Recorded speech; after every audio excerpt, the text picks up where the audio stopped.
Good morning students, केम छो? मजामां ने? चलो फरी पाछो आपणे बायोलॉजीनो एक नवो लेक्चर स्टार्ट करिए। लास्ट लेक्चरनी अंदर कदाच आंकड़ा लखवामां लेक्चर लखवामां खाली मिस्टेक थई गई थी। ओला नवनी अंदर घणा बधा मैडम ने घणा बधा स्टूडेंट्सनो फोन आवेलो हतो के सरे वच्चेथी लेक्चर मिस थई गया छे, पण आंकड़ो लखवामां खाली मिस्टेक थई छे।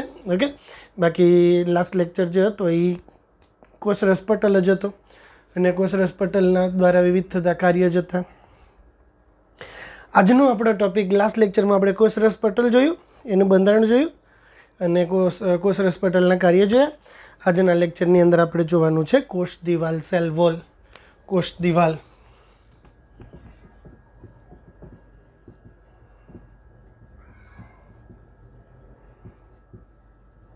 કોષ દિવાલ શું છે?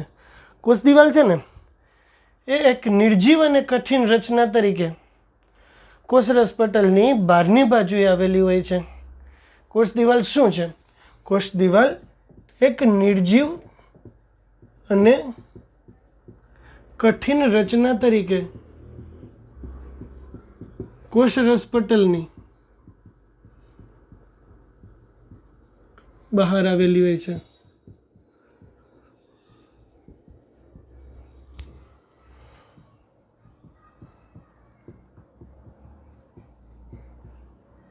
કોષરસ પટલની બહારની બાજુએ એક નિર્જીવ અને કઠિન રચના તરીકે કોષ દિવાલ આવેલી હોય છે, બરાબર। તે માત્ર કોષને આકાર જ આપે છે,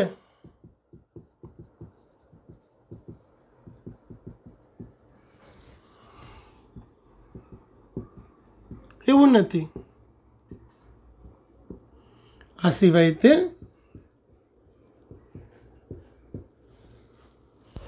બાહ્ય પર્યાવરણ સામે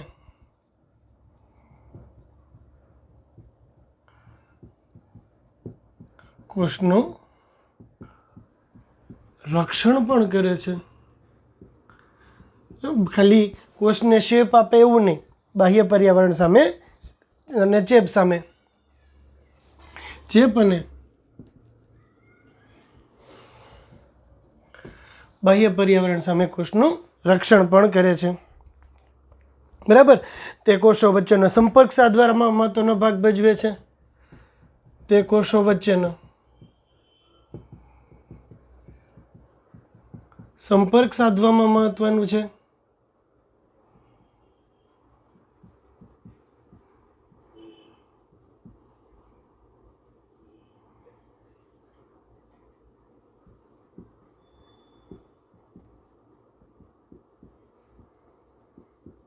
રાઈટ, તે કોષો વચ્ચેનો સંપર્ક સાધવામાં મહત્વનો ભાગ ભજવે છે। આ સિવાય અનિચ્છનીય મહાણુઓના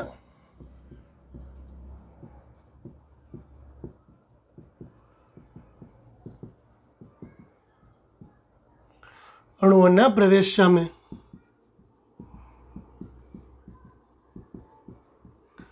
રક્ષણ પણ પૂરું પાડે છે। કોષ દિવાલ એક નિર્જીવ અને કઠિન રચના તરીકે કોષરસ પટલની બહારની બાજુ આવેલી છે। તે માત્ર કોષને આકાર જ આપે છે એવું નથી। આ સિવાય તે કોષને ચેપ અને બાહ્ય પર્યાવરણ સામે રક્ષણ પણ આપે છે। તે કોષો વચ્ચેનો સંપર્ક સાધવામાં પણ મહત્વનો ભાગ ભજવે છે। અનિચ્છનીય મહાઅણુઓના પ્રવેશ સામે કોષને રક્ષણ પણ જ પૂરું પાડે છે। રાઈટ, ક્યાં ક્યાં કાર્ય કર્યા એને? એક નિર્જીવ અને કઠિન રચના છે, કોષરસ પટલની બહારની બાજુ આવેલી હોય। કયા વૈજ્ઞાનિક? થિયોડોર શ્વાને જોયું કે ભાઈ કોષરસ પટલની બહારની બાજુએ કેટલાક સજીવોમાં વનસ્પતિની અંદર કોષરસ પટલની બહારની બાજુએ કોષ દિવાલ પણ આવેલી હોય છે। આ કોષ દિવાલની હાજરી વનસ્પતિ કોષનું એક જોડ લક્ષણ છે। એની આગળ એક વખત કોષ દિવાલ અંગેની વાત કરી આપણે, પછી આપણે કેની વાત કરી તો કે બેક્ટેરિયા છે, ફૂગ છે, બેક્ટેરિયા છે, આ બધા જ સજીવોને લીનિયસ છે। વનસ્પતિ શા માટે કીધા? એટલા માટે વનસ્પતિ કીધા કે બધાની અંદર કોષ દિવાલની હાજરી હતી। ઓકે, કોષ દિવાલ છે એ કોષને આકાર આપે, બાહ્ય પર્યાવરણ અને ચેપ સામે રક્ષણ આપે છે, બે કોષોના એકબીજા સાથેના સંપર્ક સાધે છે અને અનિચ્છનીય એવા મહાઅણુઓના પ્રવેશ સામે કોષને રક્ષણ પણ પૂરું પાડે છે। હવે આ ટોપિકની અંદર આપણે કેની અંદર પહેલાં કોષ દિવાલ અંગે વાત કરશું, રાઈટ। પછી કે કેની અંદર કયા કયા પ્રકારના આવરણ આવેલા છે એ બધા વિશે આપણે વાત કરશું. તો સૌથી પહેલાં આપણે ચાલુ કરીએ લીલની કોષ દિવાલ. જોજો આ પ્રશ્ન મોસ્ટ આઈમ્પી બધાય પ્રશ્ન. લીલની કોષ દિવાલ કેની બને? લીલની કોષ દિવાલ સેલ્યુલોઝ, ગેલેક્ટન્સ, મેનોઝ અને ખનિજ તત્વ જેવા કે કેલ્શિયમ કાર્બોનેટની બને. લીલની કોષ દિવાલ કેની બને? જવાબ લીલની કોષ દિવાલ સેલ્યુલોઝ, ગેલેક્ટન્સ, મેનોઝ અને ખનિજ તત્વ જેવા કે કેલ્શિયમ કાર્બોનેટની બને. લીલ સિવાયની વનસ્પતિઓની કોષ દિવાલ કેની બને? લીલ સિવાયની વનસ્પતિઓની કોષ દિવાલ શેની બને? લીલ સિવાયની વનસ્પતિઓની કોષ દિવાલ સેલ્યુલોઝ, હેમિસેલ્યુલોઝ, પેક્ટિન અને પ્રોટીનની બને. આ બધા કાર્બોદિત જ કહેવાય. સેલ્યુલોઝ, ગેલેક્ટન્સ, મેનોઝ આ ત્રણ કાર્બોદિત જ કહેવાય. બરાબર? સેલ્યુલોઝ, હેમિસેલ્યુલોઝ, પેક્ટિન આ ત્રણે કાર્બોદિત જ કહેવાય. એટલે કાર્બોદિત અને પ્રોટીનની બનેલી હોય છે. લીલની કોષ દિવાલ છે ને એ સેલ્યુલોઝ, ગેલેક્ટન્સ, મેનોઝ અને ખનિજ તત્વો જેવા કે કેલ્શિયમ કાર્બોનેટની બનેલી હોય છે. લીલ સિવાયની વનસ્પતિઓની વાત કરો ને તો એની કોષ દિવાલ સેલ્યુલોઝ, હેમિસેલ્યુલોઝ, પેક્ટિન અને પ્રોટીનની બનેલી હોય છે. ફૂગની કોષ દિવાલ તો કે ફૂગની કોષ દિવાલ કાઇટિનની બને. ફૂગની કોષ દિવાલ કેની બનેલી હોય? ફૂગની કોષ દિવાલ કાઇટિનની બનેલી હોય છે. રાઈટ. તરુણ વનસ્પતિઓની કોષ દિવાલ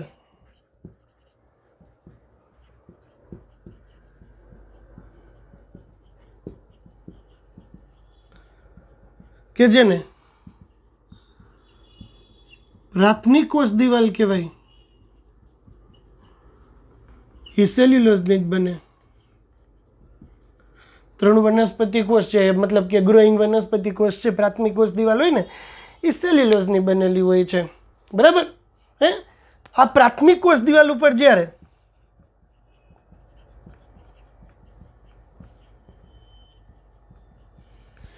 જ્યારે આવરણ અથવા સ્થૂલન ચડે ને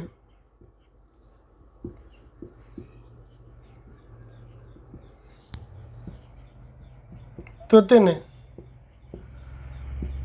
દ્વિતીયક કોષ દિવાલ કહેવાય.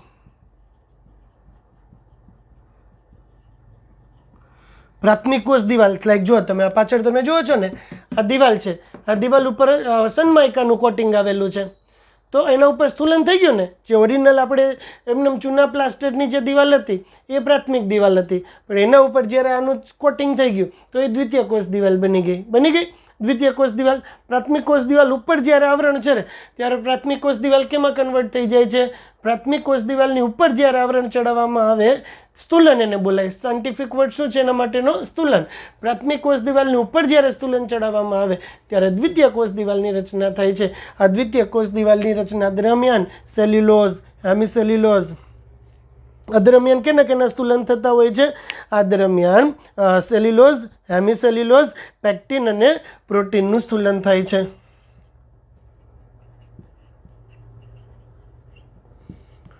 સેલ્યુલોઝ, હેમિસેલ્યુલોઝ, પેક્ટિન અને પ્રોટીનનું સ્થૂલન થાય. સ્થૂલન એટલે સમજાય છે? આવરણ અથવા કોટિંગ.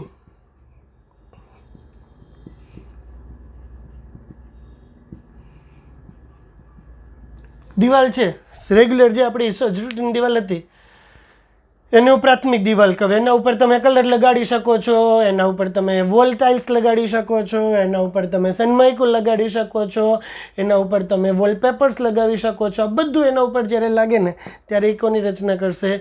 દ્વિતીય દિવાલની રચના કરે છે. એના ઉપર સ્તુલન ચડે, કોટિંગ ચડે, આવરણ ચડે. જોજો બધા કોષ છે ને, વનસ્પતિની અંદર બધા કોષો છે ને એના કાર્ય એક સરખા ના હોય. વનસ્પતિની અંદર આવેલા આ કોષોના કાર્ય કેવા થશે? અલગ અલગ થશે. તો જેને જે પ્રકારનું કામ કરવાનું છે ને એને અનુરૂપ એની અંદર પરિવર્તન આવશે. કેવા પરિવર્તન આવશે? જે કોષ દ્વારા જે કાર્ય કરવાનું છે ને એવા પરિવર્તન એ કોષની અંદર આવી જાય. તો આ પ્રકારે આ વનસ્પતિની અંદર કોષ દિવાલ જોવા મળતી હોય છે. શું જોવા મળતું હોય છે આ પ્રકારે વનસ્પતિની અંદર?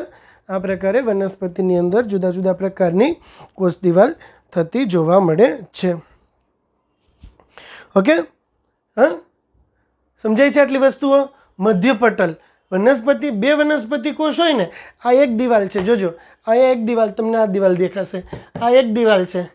હવે આ દિવાલ છે એ આ રૂમને ટચ કરે છે, પાછળના રૂમને ટચ કરે છે. આ રૂમ એટલે એક કોષ, બાજુનો રૂમ એટલે બીજો કોષ. પણ આ બે રૂમની વચ્ચે ઈંટુની બનેલી દિવાલ છે ને એ કોમન છે. એને બોલાય મધ્યપટલ. બરાબર?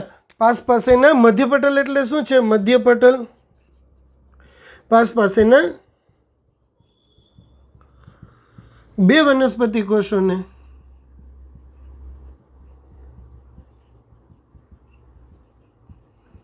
જોડતું પડ કે જે કેલ્શિયમ અને મેગ્નેશિયમ પેક્ટેટનું બને. બહુ પૂછાયો. કેલ્શિયમ અને મેગ્નેશિયમ પેક્ટેટનું બને. મધ્યપટલ કેનું બને? મધ્યપટલ બને કેલ્શિયમ અને મેગ્નેશિયમ પેક્ટેટનું. મધ્યપટલ શું છે? બે વનસ્પતિ કોષો છે. એ બે વનસ્પતિ કોષો છે, પાસેના બે વનસ્પતિ કોષો હોય. એનો સંપર્ક કોને થ્રુ હોય છે? એનો સંપર્ક મધ્યપટલ થ્રુ હોય છે. ઓકે, મધ્યપટલ છે એ પાસેના બે વનસ્પતિ કોષોનો એકબીજા સાથેનો સંપર્ક રાખે છે. હજી આવે છે કોષરસ તંતુઓ. પ્લાઝ્મા ડેસ્માટા,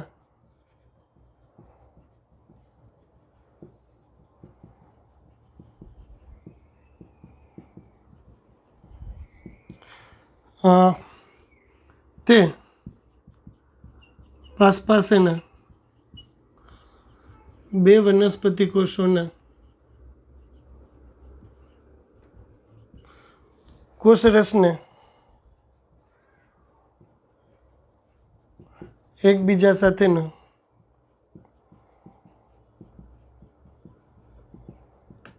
સંપર્ક સાધે તે કોષ દિવાલ અને મધ્યપટલમાં હોય. રાઈટ? આ સિવાય હજી વાત કરું ને તો આપણે આવડે જ છે. વાયરસના ફરતે તો કે કેપ્સિડનું આવરણ આવેલું હોય, યુગ્લીના ફરતે તો કે પેલિકલનું આવરણ આવેલું હોય. પછી ક્રાઇઝોફાઇટ્સ છે તો કે ક્રાઇઝોફાઇટ સિલિકાની કોષ દિવાલ ધરાવે. ડાયટમ્સ છે તો કે ક્રાઇઝોફાઇટ્સ ડાયનોફ્લેજેલેટ્સ છે, એ સેલ્યુલોઝની તકતીની બનેલી કોષ દિવાલ ધરાવે. ને યુગ્લિનોઇડ્સ, આની ફરતે પેલિકલ અથવા છાદી હોય. સ્લાઇમ મોલ્ડ છે એ કાઇટિનની બનેલી કોષ દિવાલ ધરાવે. પ્રજીવોમાં કોષ દિવાલ ના હોય. વાયરસની અંદર કેપ્સિડનું આવરણ આવેલું હોય. રાઈટ? આ બધી આની અંદર ભેગું લખી નખાય એટલે જ્યારે આ વસ્તુની વાત થાય ત્યારે એક ક્યારે બધી વસ્તુ ઇન્ક્લુડ થઈ જાય છે. કોષ દિવાલ, સેલ વોલ. એક પહેલાં તો વૈજ્ઞાનિક ક્યાં હતા તો કે થિયોડર શ્વોન, કે જે એક સ્વીડિશ કે જે એક પ્રાણીશાસ્ત્રી હતા. તેમણે કોષ રસપટલની બહારની બાજુએ કોષ દિવાલની હાજરી જોઈ. બરાબર? બ્રિટિશ પ્રાણીશાસ્ત્રી હતા કે જેમણે કોષ રસપટલની બહારની બાજુએ કોષ દિવાલની હાજરી જોઈ અને તેમણે સાથે સાથે એ પણ જોયું કે કોષ રસપટલ છે એક નિર્જીવ અને કઠિન રચના તરીકે કોષ રસપટલની બહારની બાજુએ કોષ દિવાલની હાજરી આવેલી હોય છે. આ કોષ દિવાલની હાજરી એ પ્રાણી કોષની એક અગત્યની, વનસ્પતિ કોષની એક અગત્યની લાક્ષણિકતા પણ છે. અને વનસ્પતિ કોષમાં કોષ રસપટલની બહારની બાજુએ કોષ દિવાલની હાજરી આવેલી હોય છે અને આ કોષ દિવાલની હાજરી એની એક અગત્યની લાક્ષણિકતા છે. કોષ દિવાલ એક નિર્જીવ અને કઠિન રચના તરીકે કોષરસ પટલની બહારની બાજુએ આવેલી હોય છે. આ કોષ દિવાલ કોષને માત્ર આકાર જ આપે છે એવું નથી, તે કોષને બાહ્ય નુકસાન અને ચેપ સામે રક્ષણ પણ પૂરો પાડે છે. અનિચ્છનીય બે પાસેના કોષો વચ્ચેનો સંપર્ક સાધે છે, એઝ વેલ એઝ અનિચ્છનીય અણુઓનો કોષની અંદર થતો પ્રવેશ પણ અટકાવે છે. ઓકે, લીલની કોષ દિવાલ સેલ્યુલોઝ, ગેલેક્ટન્સ, મેનોઝ અને ખનિજ તત્વ જેવા કે કેલ્શિયમ કાર્બોનેટની બનેલી હોય છે. ફૂગની કોષ દિવાલ તો કે કાઇટિનની બનેલી હોય છે. લીલ સિવાયની વનસ્પતિઓની કોષ દિવાલ સેલ્યુલોઝ, હેમિસેલ્યુલોઝ, પેક્ટિન અને પ્રોટીનની બનેલી હોય છે. ઓકે, તરુણ વનસ્પતિઓમાં જે કોષ દિવાલ હોય એને પ્રાથમિક કોષ દિવાલ કહેવામાં આવે છે. એ હંમેશા સેલ્યુલોઝની જ બનેલી હોય છે. સેલ્યુલોઝની બનેલી આ પ્રાથમિક કોષ દિવાલ ઉપર જ્યારે વિવિધ પ્રકારના સ્થૂલન આવે ને ત્યારે દ્વિતીય કોષ દિવાલની રચના કરે છે. આ દ્વિતીય કોષ દિવાલમાં સેલ્યુલોઝ, હેમિસેલ્યુલોઝ, પેક્ટિન, પ્રોટીન વગેરે જેવા દ્રવ્યોનું આવરણ અથવા તો કોટિંગ અથવા તો સ્થૂલન આવેલું હોય છે. કેને અનુરૂપ આ સ્થૂલન આવેલું છે? જે કોષે જે પ્રકારનું કાર્ય કરવાનું છે એ પ્રકારને અનુરૂપ એની અંદર મોડિફિકેશન આપવામાં આવે છે. બરાબર છે ને? રસોડું છે, બાથરૂમ છે. બાથરૂમની અંદર તમે કહો મને, બાથરૂમની અંદર જે દિવાલ હોય એ બાથરૂમની દિવાલની અંદર વોલપેપર લગાવાય કે ના લગાવાય? વિચારો તમે, બાથરૂમની દિવાલ છે એની અંદર લાદી લગાડાય કે વોલપેપર લગાડાય? ઓબ્વિયસલી લાદી જ લગાડાય, વોલપેપર ના લગાડાય. કા તો કે બાથરૂમ એક એવો વિસ્તાર છે કે જેને સતત પાણીના સંપર્કમાં આવવાનું છે, એટલા માટે ત્યાં વોલપેપર લગાવો તો વોલપેપર નીકળી જાય, ફાટી જાય, ઓગળી જાય, રાઈટ? એટલા માટે ત્યાં લાદી જ લખાવે. એટલે જે કોષને જે પ્રકારનું કાર્ય કરવાનું છે એ પ્રકારના કાર્યને અનુરૂપ એની અંદર પરિવર્તનો આવતા જાય અને આ પ્રકારના પરિવર્તનોને દ્વિતીય કોષ દિવાલ કહેવામાં આવે છે. ઓકે, મધ્યપટલ બે વનસ્પતિ કોષ હોય એની વચ્ચે જે એક દિવાલ આવેલી હોય મધ્યપટલ કહેવાય. આ મધ્યપટલ કેલ્શિયમ પેક્ટેટનું બનેલું હોય. પાસેના બે વનસ્પતિ કોષો વચ્ચેના જીવરસ એકબીજા સાથે કોના દ્વારા સંપર્કમાં હોય તો કે બે વનસ્પતિ કોષોના જીવરસ એકબીજા સાથે કોષરસ તંતુઓ પ્લાઝ્મા માટેના સંપર્કમાં હોય, જે મધ્યપટલ અને કોષ દિવાલની અંદર આવેલા હોય. તો આ પહેલો ટોપિક આપણો આજનો પૂરો થાય કે જે ટોપિકનું નામ થશે લીલ. ઓકે, હવે બીજી વસ્તુ થશે અંતઃપટલમય તંત્ર. કોષની અંદર છે ને, સુકોષ કેન્દ્રીય કોષ છે ને એની અંદર તો ઘણી બધી અંગિકાઓ આવેલી હોય ને. સુકોષ કેન્દ્રીય કોષની અંદર ઢગલાએ ઘણી બધી અંગિકાઓ આવેલી હોય. હવે સુકોષ કેન્દ્રીય કોષની અંદર આવેલી આ અંગિકાઓ કાં તો અંતઃપટલમય તંત્રનો ભાગ બને અને કાં એમ નહીં. હું આમ રીતે તો આમ સમજાવું તમને કે સુકોષ કેન્દ્રીય કોષ છે, રાઈટ? એની અંદર ઘણી બધી અંગિકાઓ આવેલી છે. સુકોષ કેન્દ્રીય કોષમાં આવેલી આ બધી અંગિકાઓ કાં તો એકબીજા સાથે સંકલન દ્વારા કાર્ય કરે અને કાં પછી પોતાની જાતે સ્વતંત્ર કાર્ય કરે. જોજો, સુકોષ કેન્દ્રીય કોષની અંદર આવેલી ઘણી બધી અંગિકાઓ છે. આ અંગિકાઓના કાર્ય કાં તો એકબીજા સાથેના સંકલન દ્વારા થશે અને કાં સ્વતંત્ર થશે.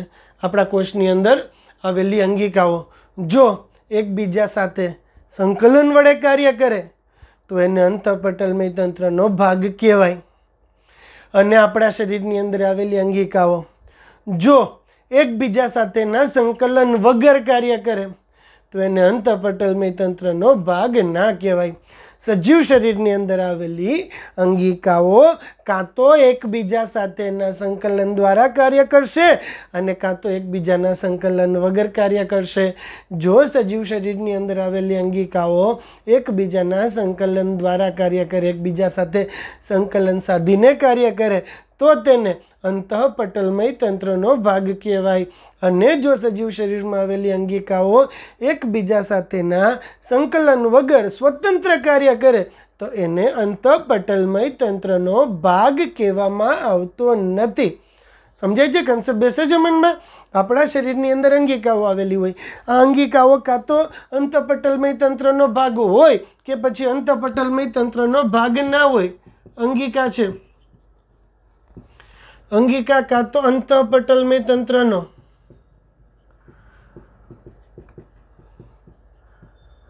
ભાગ હોય અને કાં પછી અંતઃ પટલમય તંત્રનો ભાગ ન હોય. આપણા શરીરની અંદર આવેલી અંગિકાઓ અંતઃપટલમય તંત્રનો ભાગ હોય અને કાં અંતઃપટલમય તંત્રનો ભાગ ન હોય. ક્યારે અંતઃપટલમય તંત્રનો ભાગ હોય અને ક્યારે અંતઃપટલમય તંત્રનો ભાગ ના હોય? તો કે જો અંગિકાઓ એકબીજા સાથેના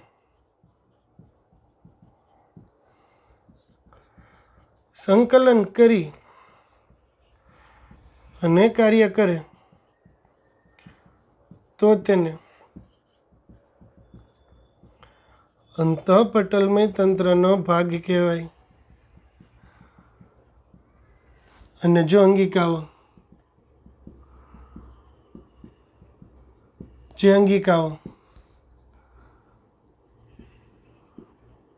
એકબીજા સાથે સંકલન સાધ્યા વગર સ્વતંત્ર રીતે કાર્ય કરે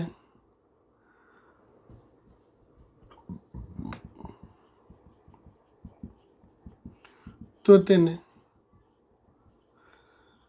અંતઃપટલમય તંત્રનો ભાગ ન કહેવાય.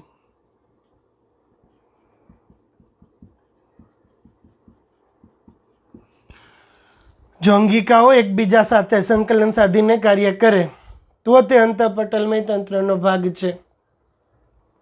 અને જો અંગિકાઓ એકબીજા સાથે સંકલન ના સાધે તો અંતઃપટલમય તંત્રનો ભાગ નથી. અંતઃકોષરસ જાળ, ગોલ્ગીકાય,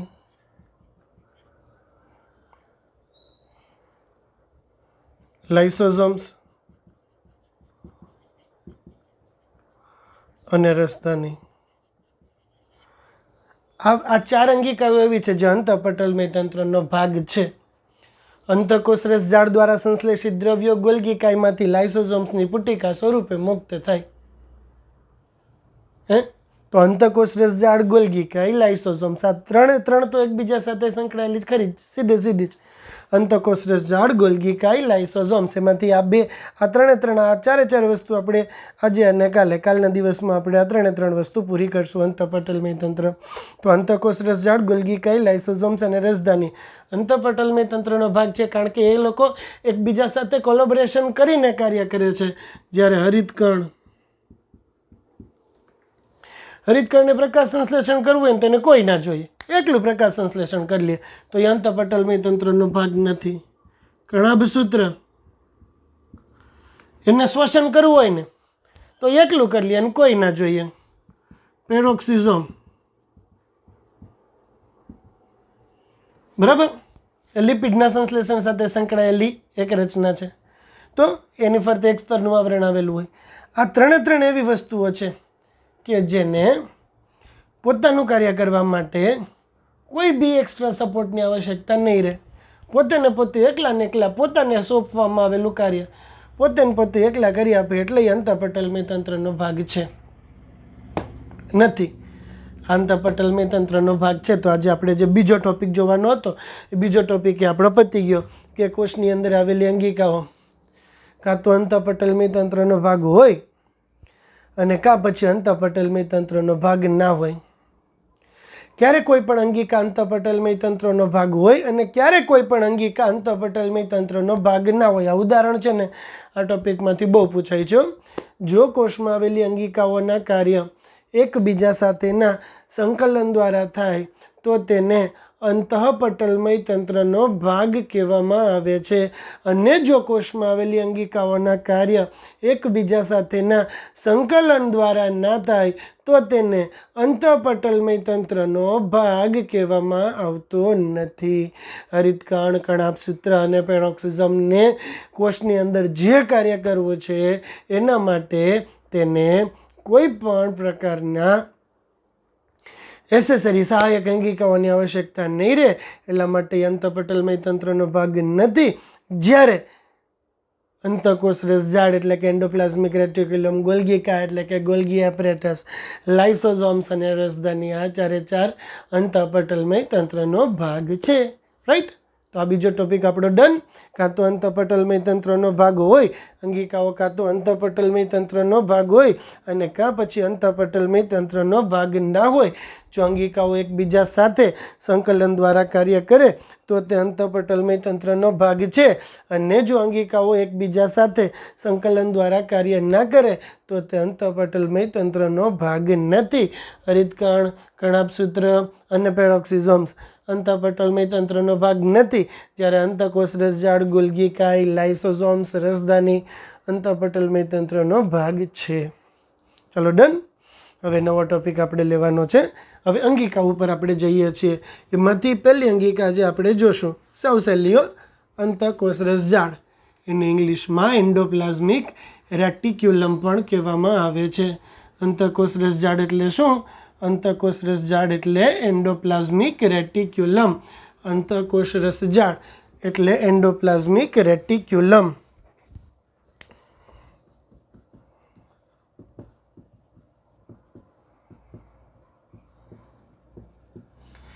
એન્ડોપ્લાઝમિક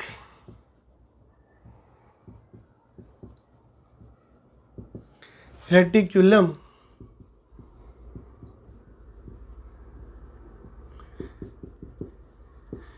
ER તરીકે પણ ઓળખવામાં આવે છે. શું વ્યાખ્યા શું આપે અંતઃકોષ રસજાળની? સમગ્ર કોષરસના વિસ્તારમાં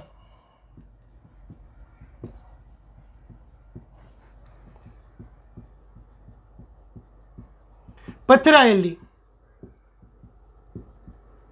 નલિકામય, પથરાયેલી નહીં, પથરાયેલું નલિકામય અને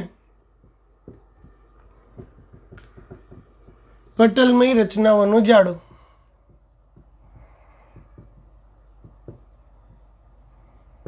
એટલે એન્ડોપ્લાઝમિક રેટિક્યુલમ.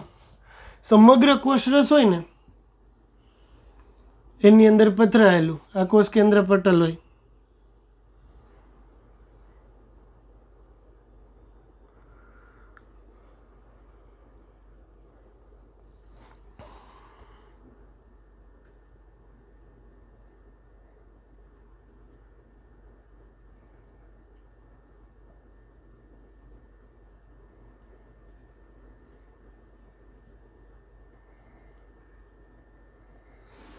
સમગ્ર કોષરસના વિસ્તારમાં પથરાયેલું એક નલિકામય અને પટલમય રચનાઓનું જાડું એટલે અંતઃકોષ રસજાળ. આ પ્રકારે અંતઃકોષ રસજાળ હોય.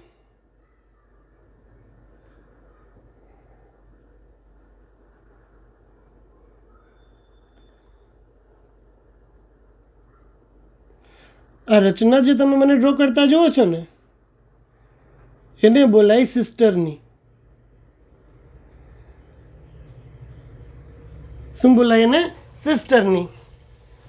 રાઈટ. સમગ્ર કોષરસના વિસ્તારમાં પથરાયેલું એક નલિકામય અને પટલમય રચનાઓનું જાડું એટલે અંતઃકોષ રસજાળ. ઓકે. તેની રચના સિસ્ટરની તરીકે ઓળખાતી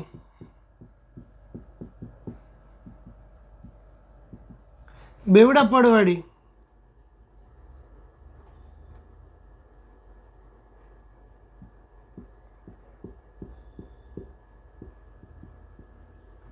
નલિકાઓથી થઈ. આ નલિકાઓ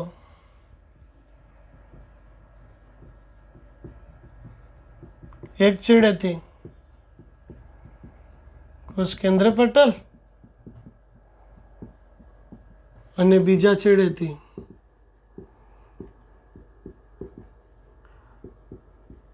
કોષ રસ પટલના સંપર્કમાં હોય. આ રચના છે ને એ છે કોષ કેન્દ્ર પટલ અને આ રચના છે કોષ રસ પટલ. બરાબર. અંતઃકોષ રસજાળ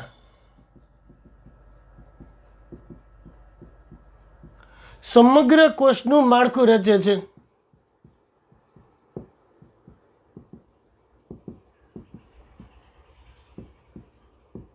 કોષને આધાર આપે,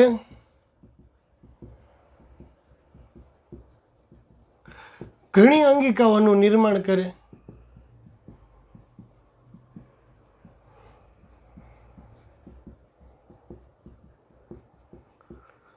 બરાબર. ગોલ્ગીકાય અંતઃકોષ રસજાળમાંથી બને છે, લાઇસોસોમ્સ અંતઃકોષ રસજાળમાંથી બને છે, હે ને? એટલે ઘણી બધી અંગિકાઓનું નિર્માણ કરે, જેવી કે ગોલ્ગીકાય, લાઇસોસોમ વગેરે. આમાં બધી અંગિકાઓનું નિર્માણ એક્ઝેક્ટલી કેમાંથી થાય? અંતઃકોષ રસજાળમાંથી જ થાય છે. હવે અંતઃકોષ રસજાળ છે ને, એના મુખ્ય બે પ્રકાર પડે છે. એમાંથી એક થશે કણિકામય અંતઃકોષ રસજાળ,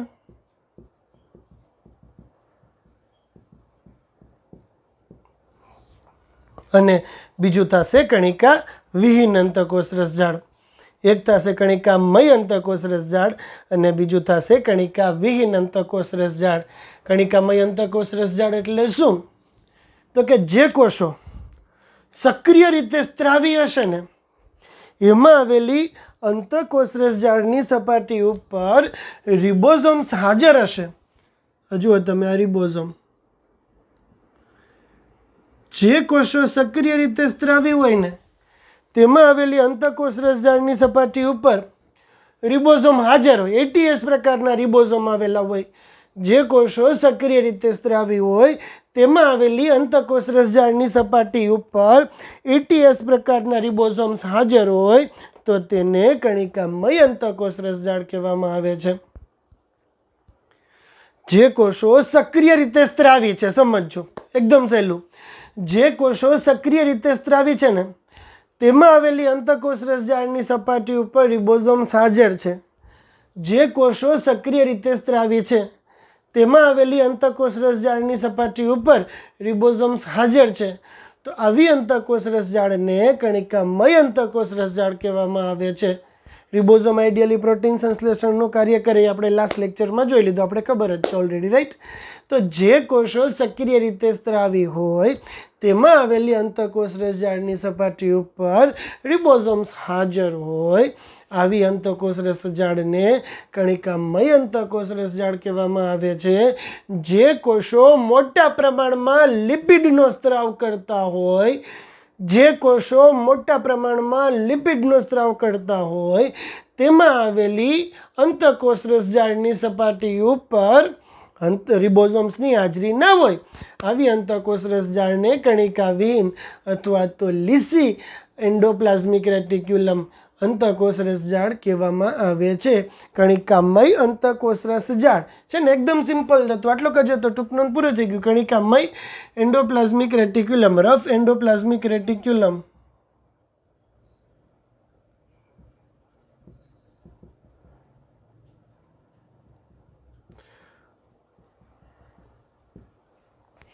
જે કોષો સક્રિય રીતે સ્ત્રાવી હોય તેની અંતઃકોષ રસજાળની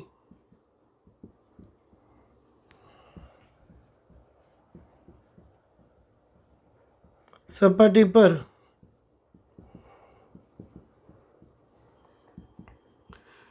રિબોઝોમ એટીએસ પ્રકારના રિબોઝોમ્સ હાજર હોય,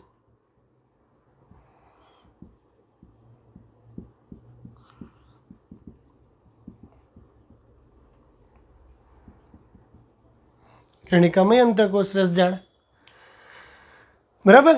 કણિકામય અંતઃકોષ રસજાળ એટલે શું? તો કે જે જે કોષો સક્રિય રીતે સ્ત્રાવી હોય ને, એમાં આવેલી અંતઃકોષ રસજાળની સપાટી ઉપર રિબોઝોમ્સ એટીએસ પ્રકારના રિબોઝોમ્સ હાજર હોય એને કણિકામય અંતઃકોષ રસજાળ કહેવામાં આવે છે. બીજું થશે લીસી અંતઃકોષ રસજાળ, એને સ્મૂધ ER અથવા ACR કહેવામાં આવે છે. જે કોષો મોટા પ્રમાણમાં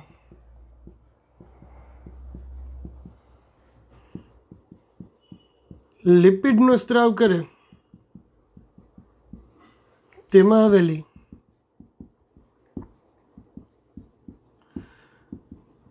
અંતઃકોષ રસ ઝાડની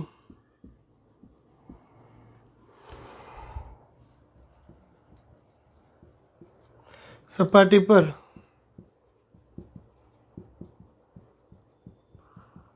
રિબોઝોમ્સ હાજર હોતા નથી તેને લીસી અંતઃકોષરસ ઝાડ કહે છે. બરાબર.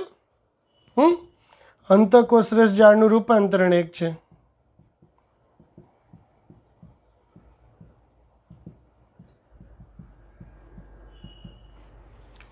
અંતઃકોષરસ ઝાડનું રૂપાંતરણ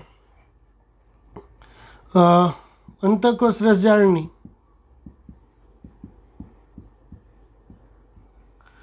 નાની સમાંતર સિસ્ટરની ઉપર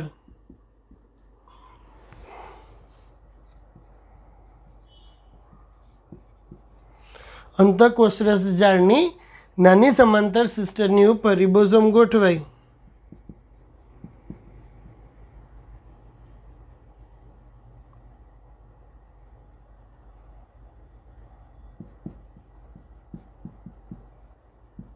ત્યારે